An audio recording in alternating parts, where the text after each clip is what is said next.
tag-ihisbutan. So tinud, we will be starting school year 2026-2027 karong June 8, no? 2026. So sugod dito balik dito sa katong the normal, the usual schedule nga the traditional, that's the correct term para sa ato ang pag-abri sa klase. And may daghang kabaguhan sa pagkakaroon because we will be embarking on a new school calendar which will be divided into 3 ang number of class days nato. We will be having 201 class days, but we are implementing a new scheme for the school calendar. Gitawag na mo na karong bago og 3-term school calendar. Naanad tag upat ka quarters, no? Natay first grading up to fourth grading. Sa pagkakaroon, tungao na muna, i-divide na muna ngadto sa tulo.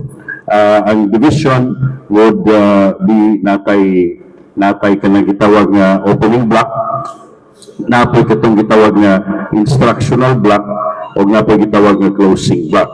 Ang tuloy-tuloy niya na is that we wanted really to provide a wide latitude of the teaching learning period.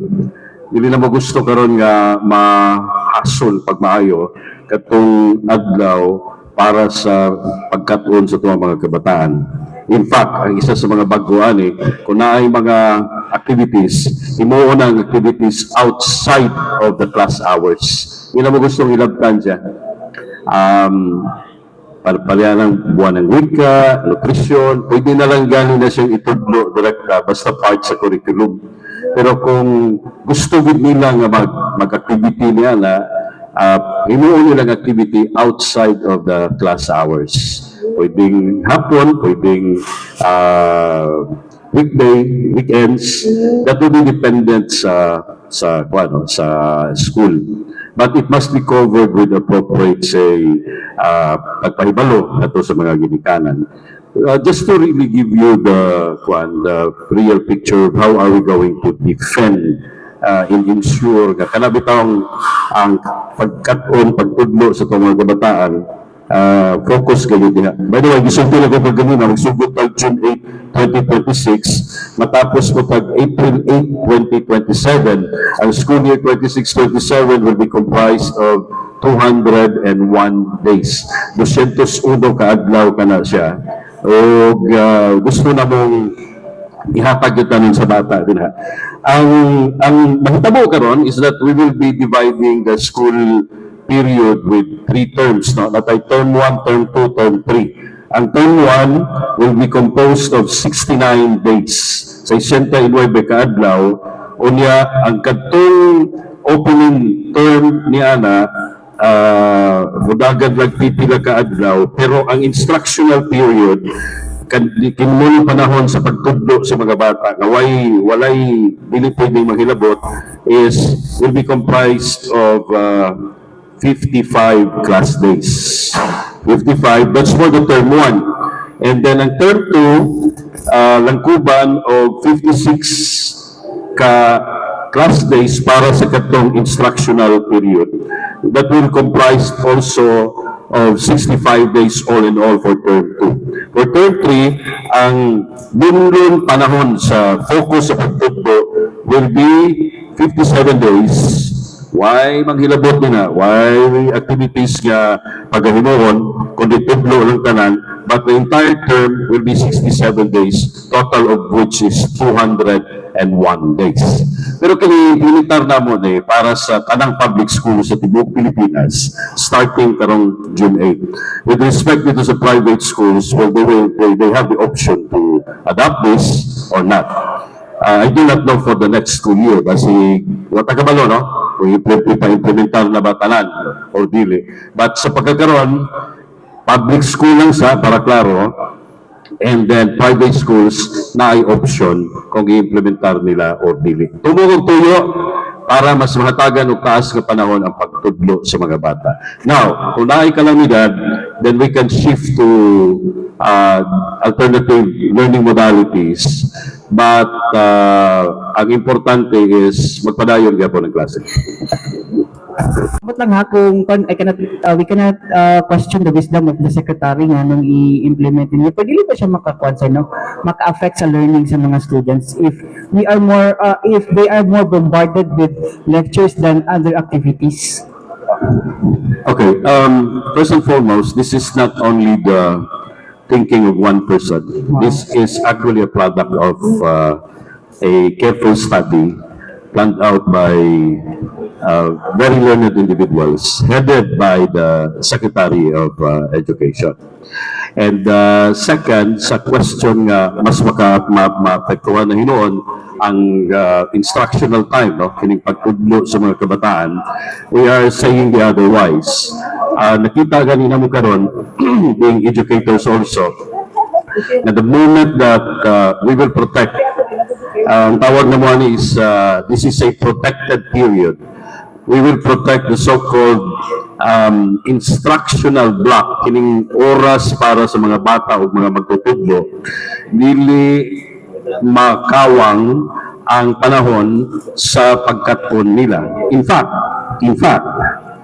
kabalo ko daghan mo singga akani, we are now even implementing this very new instruction about the use of cell phones. Bawal na, ginaw ang katawhan, bawal na ang paggamit og cellular phone sulod sa panahon nga dunay klaseng ipahiluna ang ato ang mga eskwelahan. Kini mga higala, doon natin gipagawas nga kamanduan ang Department of Education guidelines on ensuring a safe and motivating learning environment. This is Deputy Order 6 Series of 2026. That's March 24 lang nagipagawas. Na ay gitawag nga pagbawal para sa paggamit og cellphone sa sulod sa classroom. When we say sulod sa classroom, sulod sa higayon nga magdagan ang teaching learning process. Itong gitawag na ito nga instructional block. And natay administrative sanctions and penalties for using portable electronic devices during instructional hours, just to really press the importance of protecting teaching learning process. No? Para sa mga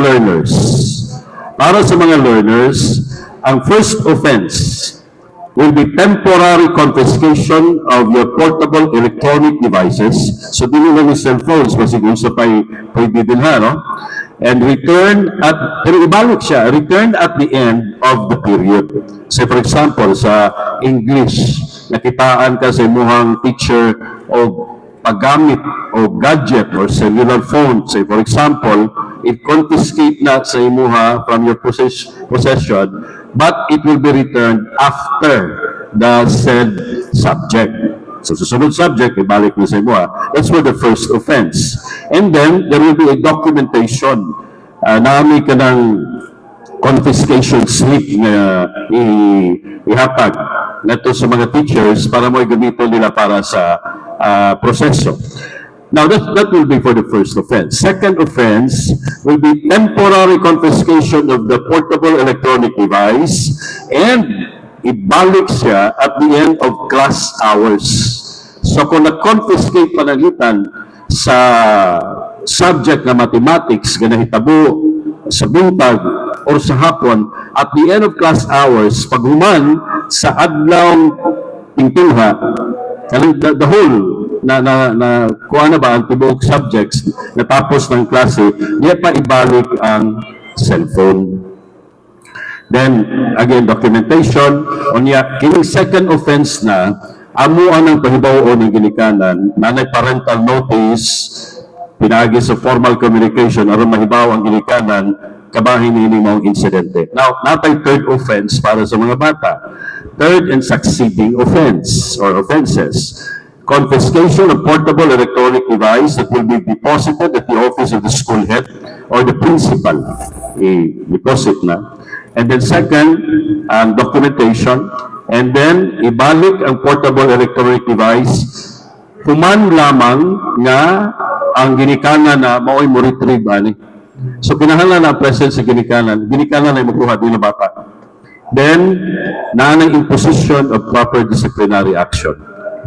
Nato sa ato ang mga kabataan. But this so-called disciplinary action will be a healthy disciplinary action. We don't actually impose punitive sanctions that will destroy the psychological, emotional aspect of the child. No? Now, kung naatang imposition niya na para sa mga bata, what about teachers? Naapod tayo para sa mga teachers, teaching related or non-teaching personnel. Ang violation niya will be ground for administrative disciplinary action which the disciplining authority can initiate. Ang mga eskwelahan shall be responsible for the following. Number one, mahibawon ang mga learners, ang mga estudyante, mga ginikanan, guardians, o kining maong polisiya sa pagsugod sa tuig during orientation, advisory, or conference.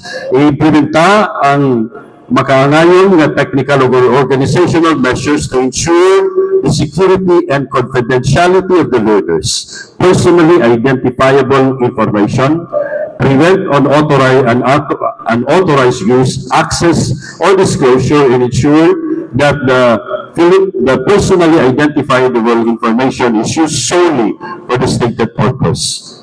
And then, ang mga eskwelahan shall encourage the parents, legal guardians to manage the learners' responsible use of portable electronic device.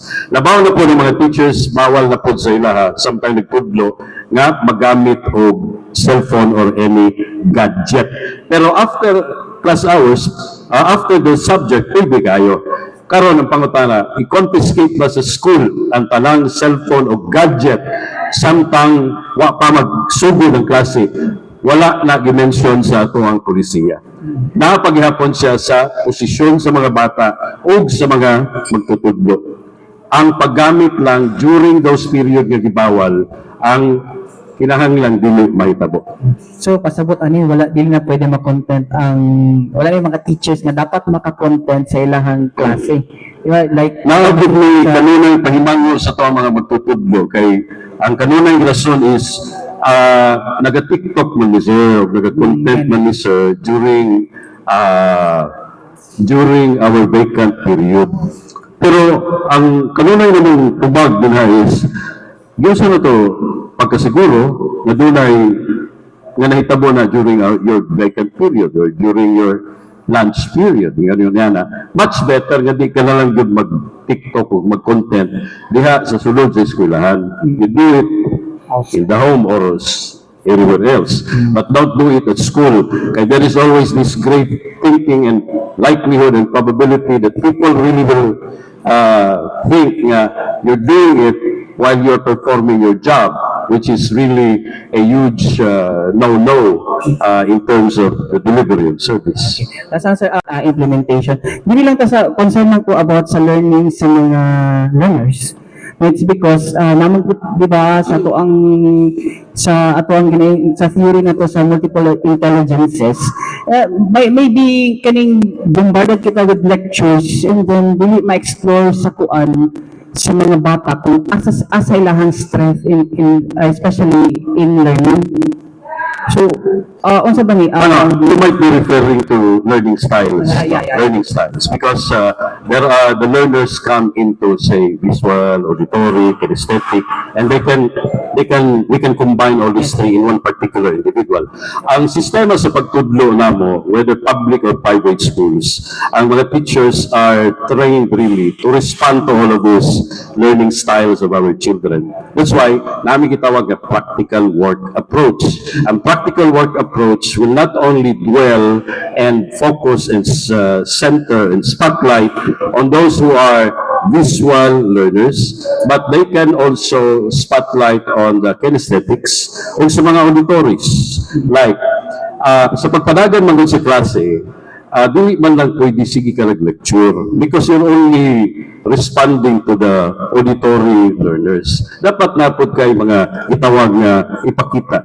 Sa among panahon sa pagtudlo, tawag na mo ana bitay max. Dahil yung pang bitay-bitay. Karon high pitch naman karon, no? Na naman tayo mga mga TV na susunod, we can utilize that for the visual learners. Then, how would you respond to kinesthetics? You have to have activities in your teaching learning process. That's why importante nga makita sa principal ang lesson plan or ang kining plano sa teacher before siya magtudlo. Because it's the principal who will determine whether or not the learning styles were addressed to. Principal sir, ang master teacher. Depende siya. But on top of everybody in the school, the instructional leader is the principal. So i-refer lang niya sa master teacher. Master teachers are just delegated to perform instructional guidance to teachers. And it's actually so part of the so-called responsibility. But on top of them is the principal. Okay,